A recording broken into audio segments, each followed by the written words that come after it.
Okay, the first thing we need to do when we're about to export a movie, first off, is obviously make sure the movie's perfect and exactly the way you want it. And the second thing you need to do is to check your work area bar. Okay, the work area bar is this little gray bar that is hovering over my movie with the little orange handles right here. Okay? Because what's going to happen is Premiere is only going to spit out things that are underneath that bar. And most of the time it will automatically adjust to how long your movie is, right? That's how it got to be this long. As I was building my movie, it got bigger and bigger and bigger. But what happens is, if you accidentally were to grab it, like way earlier in the process, like if you're trying to click around your timeline, and you accidentally grab this handle and shrink it down, it's going to stay there until you move it again. So right now, if I was to try and export my movie, it would only export this much. It would only give me the first 15 seconds or so, and that's bad. Thank you. All right, this is Ryan's. All right, that would be bad. We don't want that. Or conversely, someone did this in third period. When they were making their movie, they had pulled a lot of their music down onto the timeline and kind of had it placed just kind of over here out in nowhere land, thinking we'll grab it if we need it. And then when they tried to export, it was going to export this whole thing, all 30 minutes it was trying to export. They're like, why is this taking so long? I was like, because you're trying to export 30 minutes of nothing, right? Or the other day on the news, right, with the noontime games recap that Anne made, there was 20 extra seconds of black because she had the work area bar extended out into nothingness.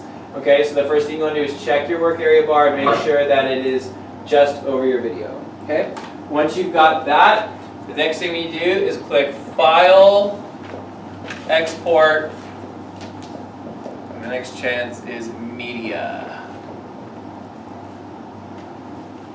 Okay. So if we go and click those things and take a look, File, go down, Export is very close to Import, just a little bit below it, right? Here's Import, here's Export just below it, and then Media, and you can see the shortcut is Control-M, which is a pretty easy one to remember, like Control, I like to remember it as Control Make the Movie, right, with Control-M. And once we click that, we get our export window, okay? If you grab this little yellow playhead down here, it'll show you exactly what you're going to export. So you want to make sure it's your whole movie, right? Okay, yep, that's the beginning. Yep, that's the end. Okay, it's going to export everything, right? If I had my work area set incorrectly, it wouldn't be all that, or it would be extra darkness at the end. Okay, and there's 3 settings that we need to pay attention to. Okay, the first one up here up high is format. Okay, so we need to check the format.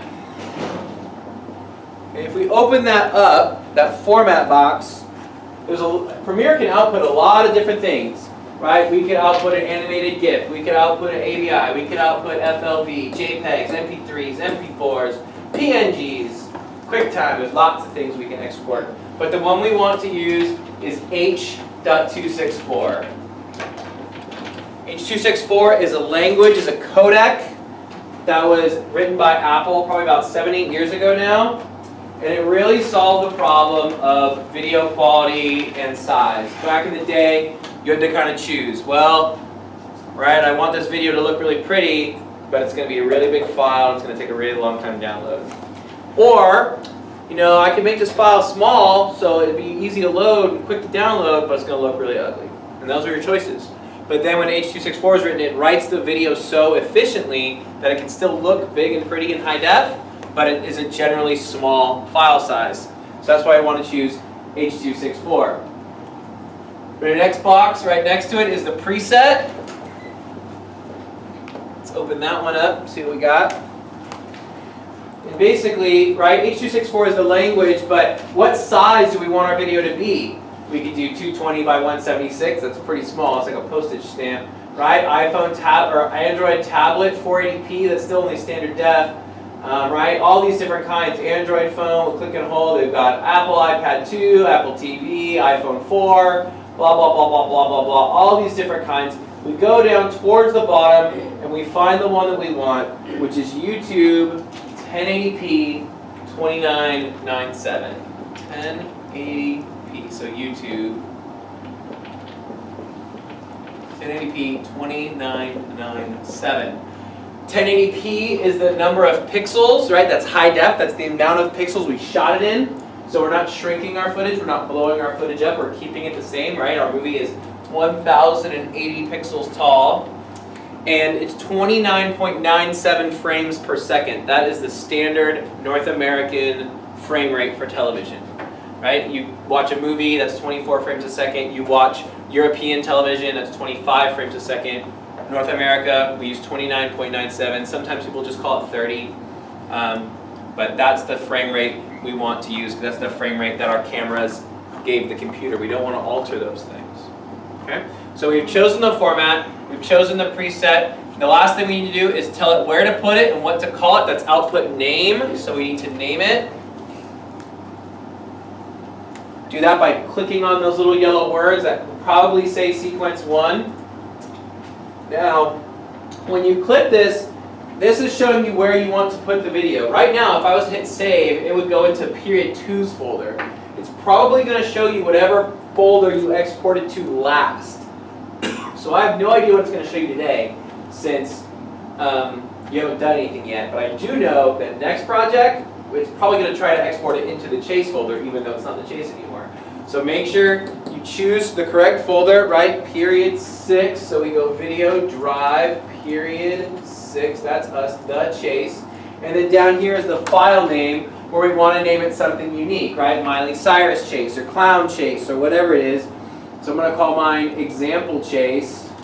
And I'm going to put a big final, all caps on it, right? That way, I already have that in there. I'll call it final for period 6. That way I know which file to grab, me, right? Because when I go on your computer, maybe you have 50 files, right? For documentaries or music videos, you can have tons of files in addition to your footage, right? Sound effects and pictures and music and all these things, right? I want to easily be able to scan. This is the one they want me to collect, right? The one with the big final on it. And that's a habit I picked up at the Giants, right? There's so many files flying around on those computers. You got to know which one's the winner, which one's the one we're actually using, so that big all caps final is an easy way to see. So I name it example chase final period 6, save that. Now we're ready to hit export down here at the bottom right. And now what's happening is Premiere is taking all those bits and pieces, the titles, the music, the shots, the transitions, it's smashing them all together into one piece. It'll probably take your guys' chase about a minute or 2 to export, right? The longer the video, the longer it's going to take to export. And also the more effects, right? You throw a green screen on there, you throw some crazy random effects, lots of titles, it'll take a little bit longer to make. So like when we start working on our next projects, right? Like the note, and I say, okay, this is our 3rd day of editing or 2nd day of editing, and the video is due at the end of the day at 2:50. You're probably going to want to start exporting around 2:40 to give yourself enough time to export it and then watch that exported version, because that's what I'm collecting and making sure that it exported correctly. Make sure it has all your sounds. Make sure the work area bar was correct, right? You don't want to hand in a file sight unseen and hope that it's the right thing. You know, maybe the audio was muted, who knows? And I can help you with any problems. So then we can go look in our period 6 folder. That's period 6 to chase. So here you see there's the file we just made, example chase final p6.mp4. I can double click that. It'll open up. And here's our movie with the titles, with the music, right? These opening shots, we muted the natural sound. The natural sound comes back in the 4th shot. Yep, there's the natural sound again. We dropped the music, boosted his audio, brought in some credits, and that's the end of the video. So it's perfect. Okay, now, I'll come around with my thumb drive. I'll put a copy on my thumb drive. You guys can take a copy on your thumb drives in your business, right? This file is pretty much locked at this point, right? If I was to take this back into Premiere, this final, put it on the timeline, you see it's one piece. It looks vastly different than what we used to build it, right? The titles, the music, it's all one piece. I can't just mute the music out of this and keep just the natural sound. I can't remove just the title. It's not possible anymore, right? It's a solid hunk. Okay, so never delete your project file or raw footage until you are perfectly sure that the final doesn't need any more changes. And really, we don't delete our project files or raw files until the end of the semester anyway, because when the computers start to get full, and then we'll delete them at the semester, keeping only the finals, and then we'll fill them back up again the second semester, and then we'll delete it all at the end of the year after you guys take all your projects home. But we never delete anything with the word final in it, right? We always, it's not that big anyway, right? This 30-second high-def video is only 28 megabytes. I mean, back in the day, before H.264, that had been, probably 5-6 times that size. So the H.264 codec has really made life a lot better for thumb drives and the internet as well.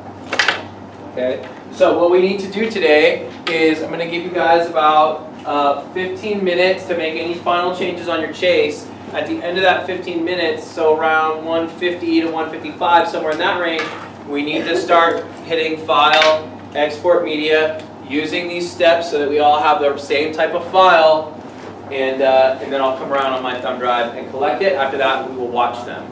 All right, so like I said, about 10 to 15 minutes to make any final changes, and then we'll export. All right? Lights, please.